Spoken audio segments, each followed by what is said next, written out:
donde prácticamente no podemos hablar. Gracias, Flor. Sí, porque ya está aquí el apreciado Domingo La Torraca, que siempre tiene con mucha amabilidad a ayudarnos también a entender estas cosas y estos enredos, sobre todo los números de este país. Domingo, buenos días, bienvenido. Buenos días, profe. Buenos días a todos. Gracias por la invitación. Siempre un gusto acompañarles. Gracias. Domingo, aquí hay un debate permanente y del cual usted también ha sido parte. Y quiero ir al punto en relación con el discurso del presidente Cortizo, el último año de gestión del presidente Cortizo. Un segundo atrás escuchamos a uno de sus voceros sustentando el discurso, por un lado. Por otro lado, el cuestionado tema de los subsidios. 2.500 millones de dólares en subsidios. Ojo con algo que sí se me ha quedado de lo que dijo Rafael Mezquita. De todo lo que ha dicho, algunas cosas se me han quedado. Buena parte de estos subsidios van dirigidas, y él habló del sector y le denomina pobres, a los pobres del país. Muy pocas veces, Domingo, se habla del subsidio al sector privado, que los hay y sabemos que son también de miles de millones de dólares. O sea, habrá forma de tener un equilibrio, porque lo cierto es una cosa, se habla muy poco del subsidio a la empresa privada. Es correcto. Cuando hablamos de las viviendas con interés preferencial, eso es un subsidio. Yo creo que sí, para mí eso es un subsidio para el tenedor de la hipoteca, ¿no? Y sé que es un tema controversial, pero al final al que le cuesta menos el préstamo hipotecario es al tenedor de la hipoteca. Pero habrá forma de buscar un equilibrio. A ver, el escenario ideal, Domingo, es decir cero subsidio y que el Estado invierta, y que eso es el escenario ideal, pero no es el real. Sí, ese es Disneylandia, pero eso no es la realidad, ¿no? Pero, profe, antes de tocar ese tema, yo creo que es súper importante el tema de los 2.500 millones de dólares de subsidio que mencionó el presidente de la República en su discurso ayer. Yo creo que reflexionando, yo no lo escuché el 1 de julio, yo leí anoche las palabras y son 12 o 14 puntos que él tocó durante su discurso, que me pareció, por lo que leí, pareció que fue relativamente breve y al grano, ¿no? Y es natural. Yo recuerdo haber participado en insertar algunos datos económicos de ese tipo de discurso durante mi tiempo como viceministro de Economía, y nosotros proveíamos la información y los datos económicos y se preparaba el discurso de la presidenta Moscoso, y por supuesto que nos decían que vivíamos en otro país, que eso es lo que estaba. Ese es el trabajo del presidente, porque no se va a parar frente a la asamblea, frente al público, a hablar de todo lo malo, ¿no? Él tiene que hacer su trabajo, y yo creo que es parte del análisis que tiene que hacer la sociedad, de encontrar un balance entre los 12 o 14 puntos que incluyeron el tema de la lista negra, y pareciera, porque fue incluido en el discurso, que el tema de la GAFI pareciera que está camino a ser resuelto nuevamente. Ojalá que sea de manera permanente. Habló sobre las finanzas públicas. A mí me llamó la atención de que todavía están haciendo referencia a cómo recibieron las finanzas públicas. Se habló, por supuesto, de la pandemia, habló de los subsidios, 2.500 millones de dólares, habló sobre los 3.25 el galón, habló sobre las giras de trabajo comunitario. Yo quiero hacer una pausa aquí porque me parece eso interesante, y yo siempre he sido, desde hace 23 años, cuando se estaba comenzando a hablar sobre la descentralización, que a mí me parecía que si ni siquiera el gobierno central tenía capacidad robusta de fiscalizar los recursos en ese entonces, que eran... Y de descentralizarse. O sea, ¿qué vamos a descentralizar si este es un pueblo grande, ¿no? Entonces, ese tema de las giras de trabajo comunitario me parece súper interesante, porque pudiera, si se mantiene, reemplazar este tema de la descentralización hasta tanto los gobiernos locales construyan la institucionalidad y la fortaleza que se necesita, porque no se tiene. Sencillamente ahí se mandan esos recursos y vaya a ver qué pasa, porque tienen cero fiscalización. Así que a mí me pareció interesante el tema de la pobreza.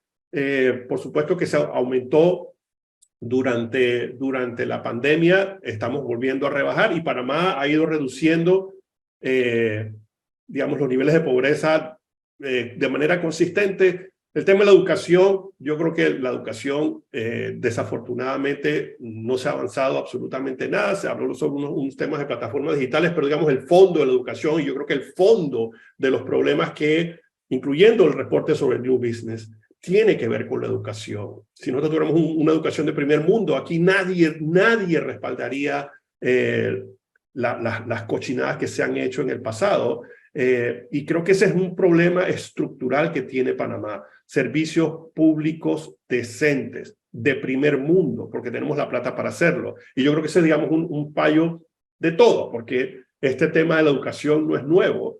Ha sido, digamos, a pesar de los inmensos esfuerzos que estoy seguro los ministros de educación han hecho durante por lo menos 30 años, han resultado en que no se ha mejorado casi en nada. Somos una sociedad que le falta educación y eso, por supuesto, tiene unas consecuencias nefastas sobre... Lo estamos pagando carísimo. Clarito. Carísimo. Y todo este tema, la corrupción, todo este tema de la descentralización, no sé qué, paralelo, lo que sea, todos los temas de los retos que tenemos como sociedad, tiene que ver con la educación en el fondo, ¿no? También hablo sobre transparencia, combate a la corrupción, justicia. Yo creo que en el tema de justicia, creo que los 6 magistrados, hay una luz de esperanza. Habló sobre los temas económicos, crecimiento, inflación, desempleo. Algo importante que yo creo que hay que resaltar, y nuevamente viendo con mi vaso medio lleno, profe, es el sector agropecuario. Hay una gran oportunidad de atender el sector agropecuario y que no sea el 3%, que ojalá pudiera ser el 6% o el 10% de nuestra producción nacional. Yo creo que es importante. Habló sobre el contrato de la minería, y si quieren podemos tocar ese tema. Yo estuve a través de la Cámara liderizando el grupo que revisó el tema del contrato de minera. Podemos hablar si usted quiere. Y por supuesto, el tema con que terminó tiene que ver con el programa de IBM de pensiones de la Caja de Seguro Social, que básicamente está pateando la pelota para hacia adelante. Está muy bien la explicación que dio Rafael Mezquita y ojalá por lo menos ya no dice ya por lo menos ya no están desmintiendo el informe de la OIT. Yo tuve la oportunidad de revisarlo, al igual que el informe que hicieron los actuarios de la Caja de Seguro Social, que evaluaron diferentes escenarios, y lo cierto es que el sistema está quebrado, ¿no? Podemos patear la pelota 1 o 2 años más, pero al final se tiene que hacer una discusión y se tiene que hacer los cambios difíciles, ¿no? Difíciles. Mire, don Domingo, yo con el señor Rafael Mezquita hablamos y en gran parte la justificación que se daba para ese gasto, eso es un gasto, eso no es una inversión de los subsidios, eso es un gasto, era por la paz social. 2.500 millones de dólares al año, eso es mucha plata. ¿Qué pasa? Yo lo que no termino de entender, y quisiera que alguien me lo explique, y usted que fue parte de esa estructura financiera de Panamá, es cómo es posible y cómo se puede explicar que todavía Panamá siga pagando un subsidio de la gasolina cuando el barril de petróleo ya no está a 100, está a 70. Eso es inexplicable. Entonces, lo que dice Rafael Mezquita es que ellos están tomando en cuenta la situación del conflicto en Ucrania y que hasta que eso no se acabe, pues ellos mantendrán dicho subsidio. ¿Para ustedes es un error que se mantenga dicho pago, dicho subsidio? Bueno, yo creo que es innecesario, Gonzalo, ¿no? Digamos, eso es una explicación, y yo respeto a Rafa Mezquita, lo conozco hace mucho tiempo. Él y yo conversamos eventualmente y durante los años que yo estuve tener que ir a la asamblea, él estaba allá. Realmente no es necesario, porque ya el barril de petróleo creo que está como a $70 el barril, ¿no? 70 amaneció hoy. Es correcto, ¿no? Entonces, quisiera más allá del subsidio a la gasolina, hablar sobre la pregunta que hizo el profe sobre el subsidio al sector privado, ¿no? Y yo soy creyente, profe, y lo he mantenido, que los subsidios deben ser utilizados coyunturalmente, ¿no? Y si yo, por ejemplo, quiero desarrollar una actividad que no tengo hoy en día? Bueno, yo puedo desarrollar una estructura donde el Estado invierte en el desarrollo de esa actividad para que crezca, para que se desarrolle y se robustezca. Y de ahí, bienvenido y sea un contribuyente más. Ese es el tipo, digamos, de inversión que el Estado debería hacer, sobre todo un Estado que no es rico. Nuestra realidad fiscal es una bastante apretada, ¿no?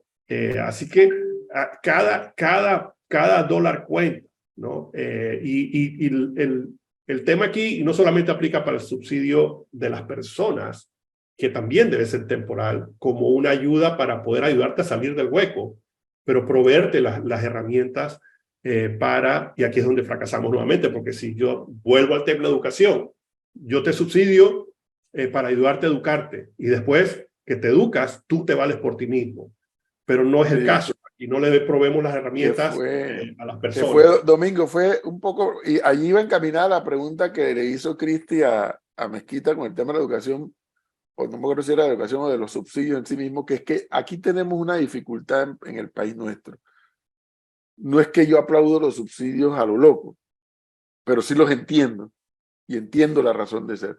Pero, y Cristian, creo que para mi gusto le faltó redondearle la pregunta es, el Estado panameño, olvidémonos de los gobiernos, porque los gobiernos son pasajeros. El Estado, que tiene una cantidad de subsidios, los revisa para decir, oye, sacamos a tal cantidad de gente de la pobreza, ya podemos ir eliminando este pedazo.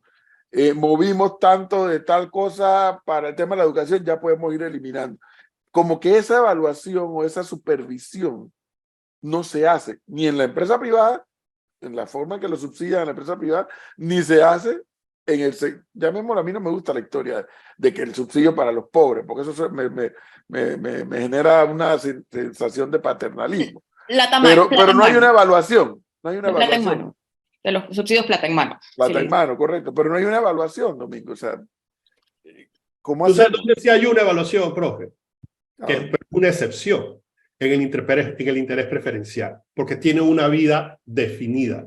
Que claro, tú sabes, tanto las personas como, digamos, los promotores hacen el cabildeo y le levantan la mano al gobierno y dicen, hey, señores, mantengamos esto, y se extiende, ¿no? Pero yo creo que es una excepción en la estructura de subsidios, en donde sí se hace una revisión. Pero en la mayoría, desafortunadamente, tanto profe, los subsidios al desarrollo de actividades económicas a través del sector privado, como los subsidios directos de ayuda directa a las personas, no son revisados, digamos, ni con frecuencia, ni con la fuerza que deberían ser, ¿no? Fíjense que un economista que nos está escuchando dice, cero subsidios en las condiciones globales actuales, entre paréntesis, distintas y complejas, es conservadurismo del siglo XX.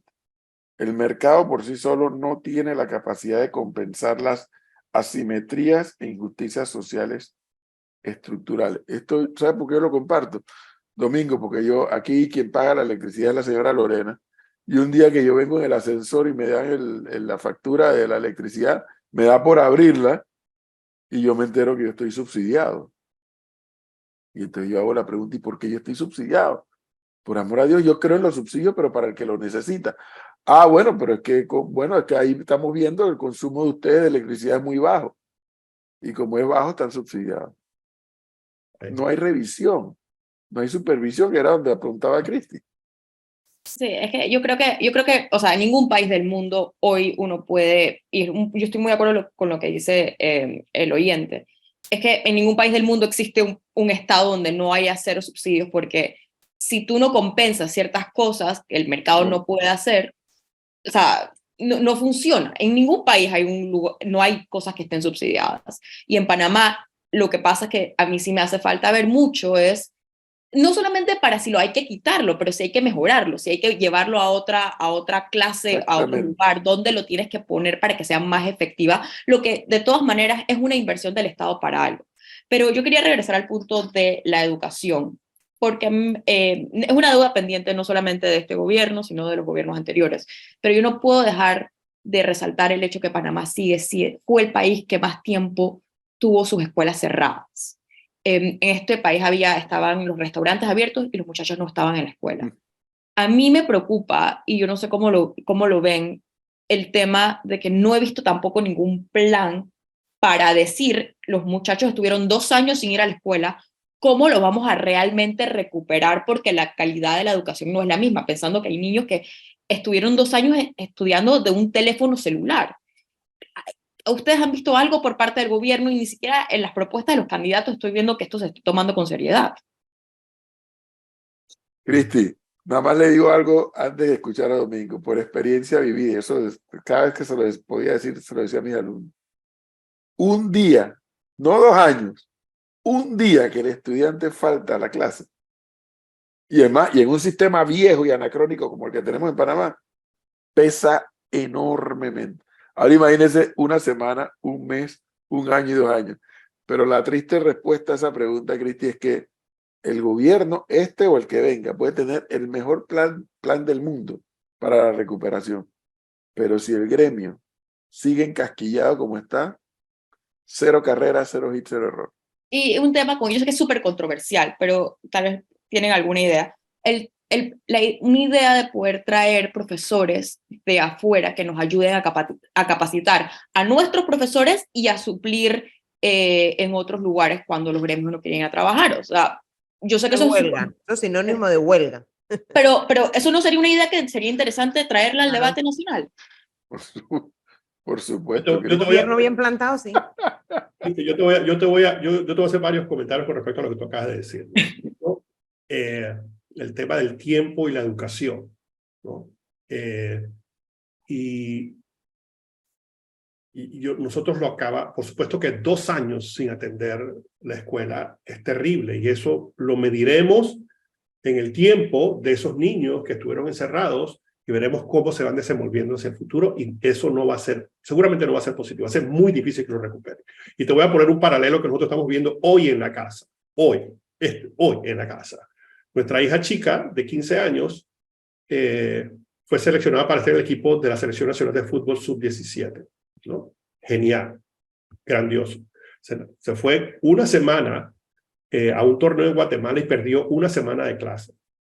Eso fue hace 3 semanas. Todavía anoche estábamos viendo a ver cómo ella está haciendo, y es una estudiante de cuadro de honor toda su vida.